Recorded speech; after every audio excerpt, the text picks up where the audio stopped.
I'm here really to talk about something that we've read about a lot, something that seems as though it is new, but actually it should not be.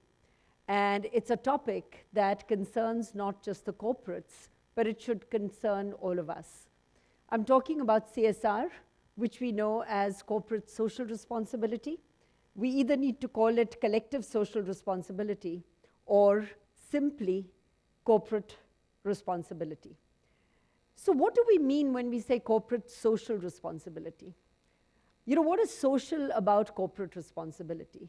My premise for all of you who come from the corporate world, who aspire to be in the corporate world, who are in some way, informed citizens of this country, when we talk about corporate social responsibility, in a sense, we are letting business get away from its everyday responsibility. Because if businesses are to work in a manner which is responsible to employees, responsible to all stakeholders, responsible to the environment, responsible to the communities we live in, there will be no need to call it social responsibility. To my mind, it is simply corporate responsibility.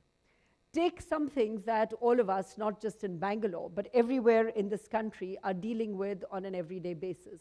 And that is garbage on our streets. Driving here, we've seen garbage, and we see garbage everywhere. Now, there is no reason for garbage to be on our streets. If I'm a corporate, and I'll give you a specific example, take the city of Bangalore. Bangalore generates about 3,500 to 4,000 tons of garbage every day. The bulk generators, which are corporates, hospitals, schools, academic institutions, hotels, restaurants, etc., account for 70% of that garbage. We know how to reduce, recycle, and reuse garbage. And yet, we seem to believe that it is someone else's responsibility to deal with my garbage. What if we created a law, and a lot of these have already been stipulated, we have judgments in the High Court to say that segregation is essential, but I think we have to step back and say, how many of us are actually doing our individual social responsibility, which then adds up to collective social responsibility, and if we do that, we will not require corporate social responsibility, it will simply be corporate responsibility. So what if, can we imagine a situation where 70% of the garbage that is generated by the bulk generators is dealt with at the place where it is generated? And I'm not talking some theory, I am talking practice. We did it, we won many awards for doing it, and it is possible. The solutions to reducing, reusing, and recycling garbage are known. We have more solutions than we would care to imagine. The only thing that is coming in the way of those solutions and the implementation of those solutions is our individual social responsibility and our collective social responsibility, so that corporates consider it to be part of their responsibility not to litter our streets with garbage, not to throw the effluent from our factories into the rivers, so we can then have a program to clean our rivers, not to throw the garbage that we generate on our streets, so that we can then create a new program to clean the streets, not to employ child labor, so that, and the list goes on and on. So the first point I want to make is, let's stop thinking about corporate social responsibility and focus instead on what are we responsible for doing. A lot of talk we hear these days on words like governance. Now, what exactly is governance? To my mind, and I've thought about it a lot, and I come up with a very simple explanation for governance. Governance is when I know what I have to do, and you know what I have to do, and I know what you have to do, and you know what you have to do, and that knowing and believing and perception is common, uniform, and aligned. That is governance.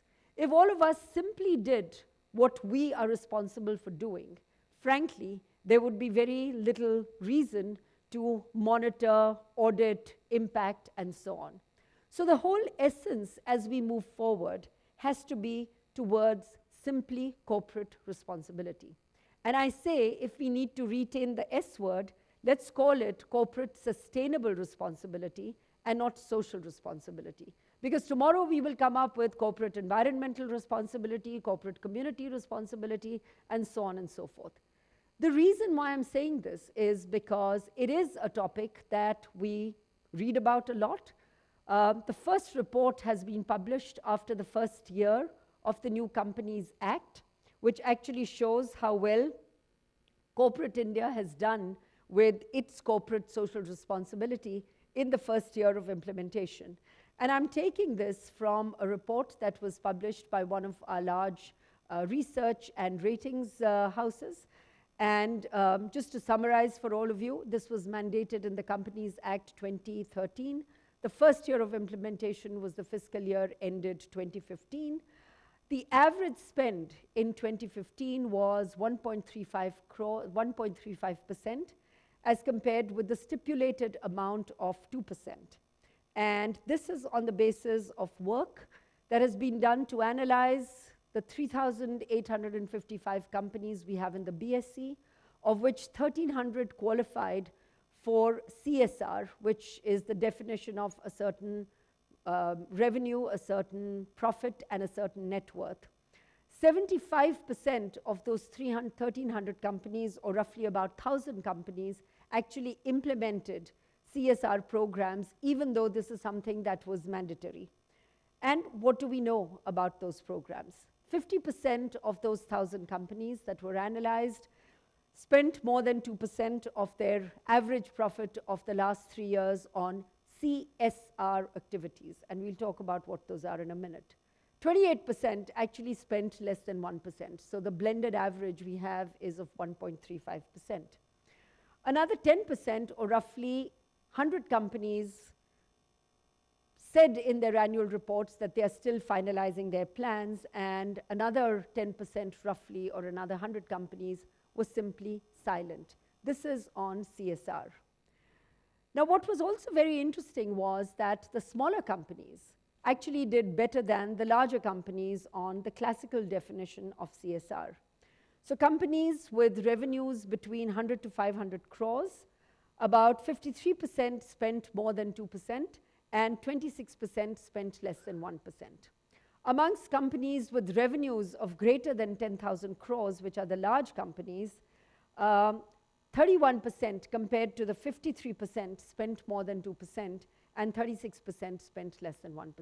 Now, all these statistics are great, it's fine. We don't need to get too involved in these statistics, except that suffice to say, if we were to really step back and think about how we might envision a future where there is nobody sitting and counting how much I've spent on CSR, what is CSR. Let's look at where some of this money was spent. About 82% was spent on education, healthcare, rural development, and environment. As I look at this list, I want to challenge this list and say, education and healthcare is something which, if we follow my definition of good governance, is something that has to be provided by the government or the state or whatever. When we take a corporate house and say that part of your CSR you can, by the way, spend on these 8 areas, of which 4 I have just listed, what are we actually doing? We are taking a company that knows how to make biscuits, or a company that knows how to make detergents, or a company that knows how to make steel, and we are saying, please go and run a hospital, or please go and run a school. Where is the core competency to do that?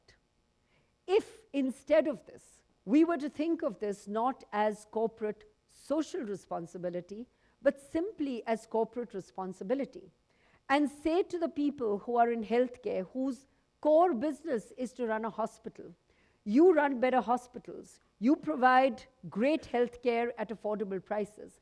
And by the way, we've got some shining examples of companies like that. I can name companies in healthcare, Arvind Eye Hospital.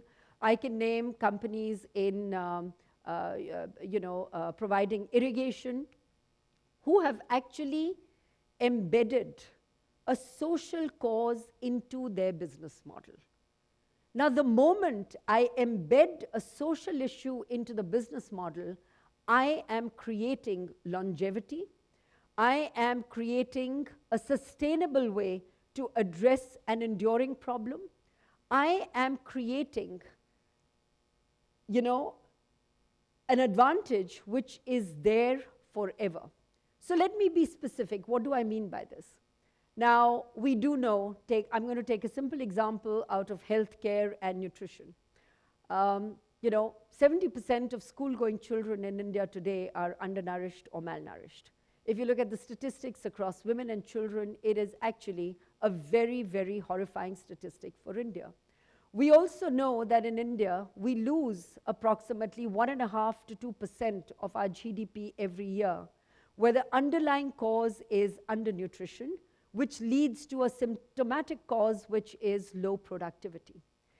If corporates, if schools, if hospitals, if everybody thought of their responsibility as employee well-being, which leads to higher productivity, which leads to greater customer satisfaction, we would think about our ecosystem very, very differently. We would not say, this is my business, and by the way, this is the 2% CSR that I'm doing. So if all food companies were to take it upon themselves, and we've got a great example in this country going back to the 1970s, when a decision, it wasn't a decision by the corporates, it was a decision by the government, but I think it was a decision which really, to my mind, talked about knitting a certain kind of vision. And that was a very, very simple decision which said, let's fortify salt with iodine. And we eliminated significantly and forever a problem called goiter. And what was the cost of doing that? Virtually, I wouldn't say nil, but very little. Today, in some of the work that I do in the area of nutrition, I can tell you, if we were to start fortifying some of our staples, the cost of that fortification with micronutrients, which is really what is causing undernutrition apart from access to food in this country, is only between 2 to 10 paise per kilo or per liter. That is a very, very small price to pay for embedding a social issue which actually impedes our ability to be productive. It impedes our ability for kids to physically grow and achieve the maximum in terms of their cognitive development, because we are talking about a country where 1 out of every 3 children that is born underweight. And if you are a girl child in India, in 6 months, the statistics turn even more adverse. In other words, if 22 million children are being born in India every year, we are producing 7 million underweight children that will never have the potential to realize their full capacity for physical growth or cognitive development.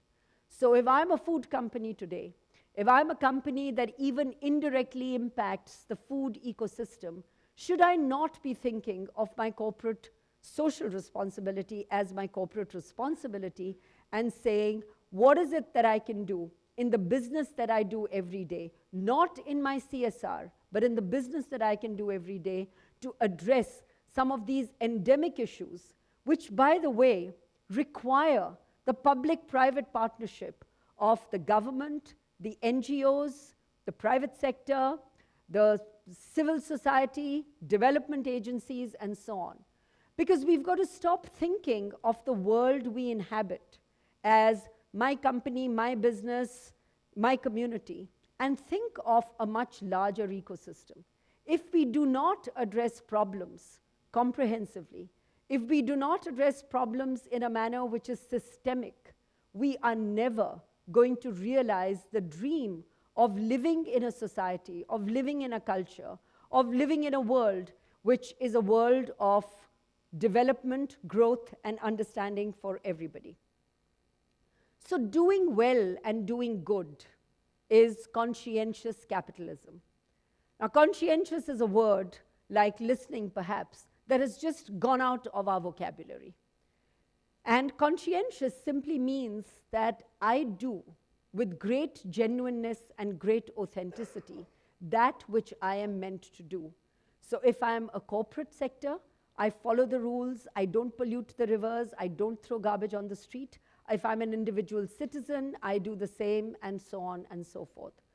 So capitalism is essential, as is the government, as is civil society, as is healthy debate, not an argument.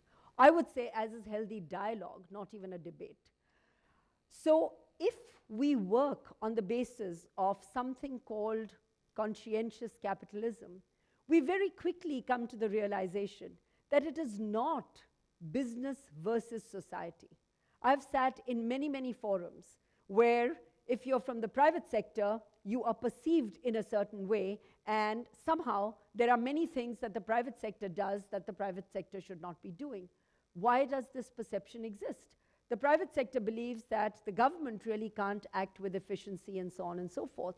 I think if we are knitting visions, of a better and a more determined future for us, a future where we have not just economic progress, but economic and social development, we cannot think in ways that are fragmented. We cannot think in ways that are fractured. We have to think of it in ways that are holistic, in ways that are comprehensive, and in ways that are systemic. So it is not about business versus society. It is about business and society coexisting. It is not about economic growth alone. It is about economic and social development. For if we have this, we will then think of business, any business, embedding social issues into its own business model, where CSR is not a standalone activity but becomes part of the core business strategy. This therefore demands a mindset which is different and a paradigm which operates very differently. A mindset which is comprehensive and systemic. It is not about breaking it down or chunking it down, but adding it all up to create a world, a community, and a society where we exist or we coexist in harmony. With that, we are lucky to experience. With that, we are lucky to have been gifted. And with that, we must be responsible to respect. Thank you.